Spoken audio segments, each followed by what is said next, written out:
തൊടുപുഴയിൽ നിന്ന് പാല റൂട്ടിൽ നീലൂരെന്ന് പറയുന്ന ഒരു സ്ഥലമുണ്ട് കേട്ടോ. ഈ സ്ഥലത്ത് ഒരു ചൂല് സിറ്റി എന്ന് പറയുന്ന ഒരു സ്ഥലമുണ്ട്. ഇവിടെ വെറൈറ്റി ചൂലുകളാണ്. ചൂലുകൾ മാത്രമല്ല കേട്ടോ, പലതരം ചൂരൽ കൊട്ടകൾ, അതുപോലെ തന്നെ ഈറ്റയും കൊണ്ടുള്ള കൊട്ടുകൾ, അതുപോലെ തന്നെ ധാരാളം ചൂരൽ വടികൾ, വീട്ടിലൊക്കെ പാമ്പൊക്കെ വന്നു കഴിഞ്ഞാൽ കൊല്ലാനൊക്കെ ആയിട്ടുള്ള ചൂരൽ വടികൾ, അതുപോലെ തന്നെ ചൂരലിൻ്റെ തന്നെ കണ്ടോ ഊന്നുവടികളും ഉണ്ട് കേട്ടോ. വലിയ വിലയൊന്നുമില്ല കേട്ടോ. ചൂരലിൻ്റെ ഈ വടിക്ക് 250 രൂപ, ചൂരൽ വടിക്ക് 120 രൂപ. പിന്നെ പലതരം കൊട്ടകൾ. പിന്നെ ഇവിടുത്തെ വേറൊരു പ്രത്യേകത ചൂലുകളാണ് കേട്ടോ. ഒരുപാട് വെറൈറ്റി ചൂലുകൾ, പലതരം ചൂലുകൾ ഇവിടെ വിൽക്കാൻ വെച്ചിട്ടുണ്ട്. പിന്നെ ഇവിടെ വന്നു കഴിഞ്ഞാൽ നമുക്ക് കപ്പ, ഇവിടുത്തെ ഒരു പ്രത്യേകത ഉണക്കക്കപ്പകളാണ്.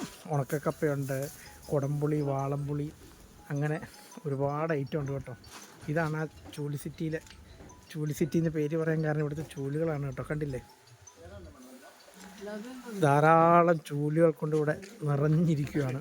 അപ്പോൾ ഇതാണ് ചൂല് സിറ്റിയിലെ വിശേഷങ്ങൾ. റോഡിൻ്റെ ഇരുവശത്ത് ഇങ്ങനെ ചൂലുകടകളാണ് കേട്ടോ. നമുക്കൊരു വീട്ടിലേക്ക് ചൂലും ഈറ്റയും അതുകൊണ്ട് ചൂരലും കൊണ്ടുള്ള ഒരുപാട് സാധനങ്ങൾ ഇവിടെ ഇങ്ങനെ വിൽക്കാൻ വെച്ചിട്ടുണ്ട്. അപ്പോൾ ഇത് കാണുന്ന എല്ലാവരും ഒന്ന് ലൈക്ക് ചെയ്യണം, ഷെയർ ചെയ്യണം, സബ്സ്ക്രൈബ് ചെയ്യണം.